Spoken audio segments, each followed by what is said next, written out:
Hello बच्चों, तो बहुत बहुत स्वागत है आपका हमारे इस यूट्यूब चैनल इतिहास गुरु में। तो आज मैं आपको बताने वाला हूँ इंडिया के कुछ फीचर्स के बारे में। तो बताएंगे कि इंडिया क्या है, इंडिया के जो क्लाइमेट है वो क्या है, इंडिया के फीचर्स क्या क्या है, वो मैं आपको शॉर्ट तरीके से बताने वाला हूँ। तो चलिए बिना देर के हुए हम स्टार्ट करते हैं इंडिया के बारे में। तो सबसे पहले इंडिया को हम लोग जैसा जानते हैं, India is a vast country. India क्या है? एक बड़ा देश है। वास्ट मीन्स होता है बड़ा। क्या होता है बच्चों? बड़ा। मतलब वो क्षेत्र फल में बड़ा हो, या एरिया के मामले में बड़े हो, या फिर पॉपुलेशन के मामले में बड़े हो। तो ये दोनों में बड़ा है। क्या है? दोनों में बड़ा है। तो कहीं ना कहीं इंडिया का एक बड़ा कंट्री है, वास्ट कंट्री है।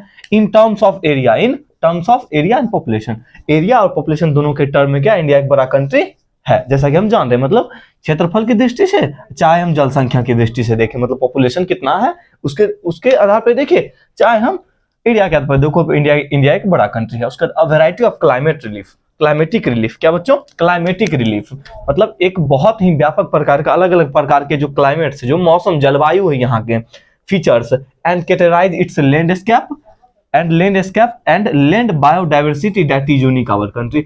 इसमें क्या है कि मतलब अलग ये जलवायु, जो अलग अलग जलवायु हमारे पास प्रेजेंट है, चाहे जो रिलीफ फीचर्स प्रेजेंट, जो मतलब आरामदायक चीजें प्रेजेंट है, वही हमारे भारत का क्या करती है, तय करती है कि ये हमारा भारत बहुत अच्छा है। उसका लैंड बायो से मतलब लैंड मतलब अलग अलग, मतलब बहुत प्रकार डाइवर्सिटी, मतलब अलग अलग जाति धर्म, सब तरह के लोग यहाँ पर क्या होते हैं, रहते हैं। मतलब अलग अलग धर्म से आने वाले लोग, अलग अलग जाति से आने लोग, अलग अलग हाइट कलर, अलग अलग क्षेत्र से आने वाले लोग यहाँ क्या होते हैं, रहते हैं। यही हमारे कंट्री को क्या बनाता है बच्चों? यूनिक बनाता है। यूनिक मतलब एक अनोखा बनाता है। क्या बनाता है? अनोखा बनाता। चलिए, अनोखा बनाता है।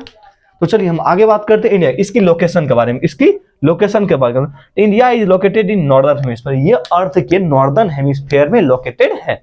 कहां पर बच्चों? अर्थ के नॉर्दर्न हेमिस्फीयर में ये लोकेटेड है। चलिए, तो फिर आगे हम बात करते हैं अब नेबरिंग कंट्री। इंडिया की नेबरिंग कंट्रीज कौन कौन है, मतलब इंडिया के जो पड़ोसी देश है वो कौन कौन है, उसके बारे में अगर बात करें तो सबसे पहले आता है हमारा सबसे चाइना को जानते हैं बच्चों। उसके बाद नेपाल, ये भी नॉर्थ में ही, ये दोनों कंट्री नॉर्थ में है। ये भूटान, ये भी बच्चों नॉर्थ में ही है। उसके बाद बात करें म्यांमार की, ये तो ईस्ट में पड़ता है। कहां पड़ता है बच्चों? ईस्ट में पड़ता है। उसके बाद बांग्लादेश, ये भी हमारे देश के ईस्ट में है। तो ये सब नॉर्थ के कंट्रीज हैं। किसके हैं? नॉर्थ के। ये दोनों कंट्रीज आपको ईस्ट में पड़ते हैं। उसके बाद करें पाकिस्तान, अफगानिस्तान और श्रीलंका की, तो ये दोनों कंट्री कहां? वेस्ट में पड़ जाते हैं, वेस्ट नॉर्थ में, ये वेस्ट नॉर्थ में पड़ जाते हैं। उसके श्रीलंका की बात करें तो ये साउथ में है। कहां है बच्चों? साउथ में। ये एक आइसलैंड भी है। श्रीलंका क्या है? एक आइसलैंड है। क्या है बच्चों? आइसलैंड है। उसके आइसलैंड की बात करेंगे, आइसलैंड क्या होता है। उसके बाद एंड मालदीव्स, ये भी क्या है बच्चों? एक आइसलैंड है। क्या है? आइसलैंड है, जो कि कहां है? साउथ में ही है। मालदीव्स का साउथ में, ये भी आइसलैंड है। ये भी इंडिया का एक नेबर कंट्री है। अब उसके बाद बात करते हैं हम फिजियोग्राफिक डिवीजन के। इंडिया के फिजियोग्राफिक डिवीजन, जो फिजिकल फीचर्स इंडिया के पास अवेलेबल हैं। क्या चीज? जो फिजिकल फीचर्स इंडिया के बारे में अवेलेबल है, उनके बारे में बात करते हैं। तो सबसे पहले उनमें आ जाता है नॉर्दर्न माउंटेन। क्या आ जाता है? नॉर्दर्न माउंटेन मतलब विशाल पर्वत श्रृंखला जो है, जो हिमालय रेंज का, किसका? हिमालय, जो हिमालय माउंटेन है। क्या चीज? हिमालयन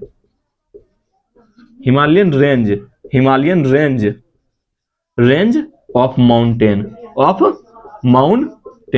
मतलब हिमालय का जो उतना बड़ा पर्वत शिखा है, उसी के बारे में बात करते हैं, नॉर्दर्न। उसके बाद नॉर्दर्न प्लेन। क्या है बच्चों? नॉर्दर्न प्लेन, ये जो इंडिया का मैदानी भाग है, जिसमें कि बहुत सारे रिवर्स आपको देखने को मिलते हैं। क्या चीज मिलते हैं? रिवर्स आपको देखने को मिलते हैं। एंड तरह तरह के लैंड फॉर्म्स। क्या चीज? लैंड फॉर्म्स आपको देखने को मिलते हैं। समझ गए? तो यही क्या, जो कि हमारे इंडिया को फूड ग्रेन भी प्रोवाइड करता है। उसके बाद है द पेनिनसुलर प्लेट्यू।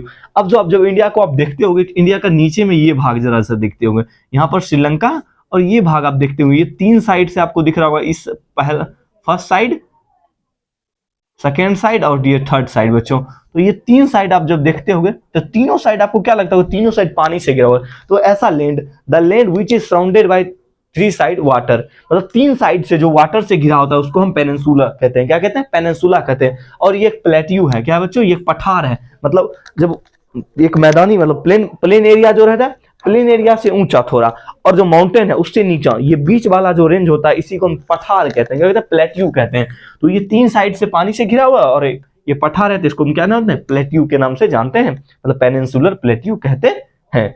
उसके बाद है द कोस्टल प्लेन्स। क्या है बच्चों? द कोस्टल प्लेन्स मतलब ये समुद्री घाटी जो है, ये समुद्र की, ये दोनों एरिया आप देख रहे हैं, ये समुद्र, एक इसमें दो आता है, एक आता है आपका ईस्टर्न घाट, क्या आता है बच्चों, ईस्टर्न घाट, जो ईस्टर्न घाट से उसके बाद एक आ जाता है आपका ये वेस्टर्न घाट, क्या आ जाता है बच्चों, वेस्टर्न घाट।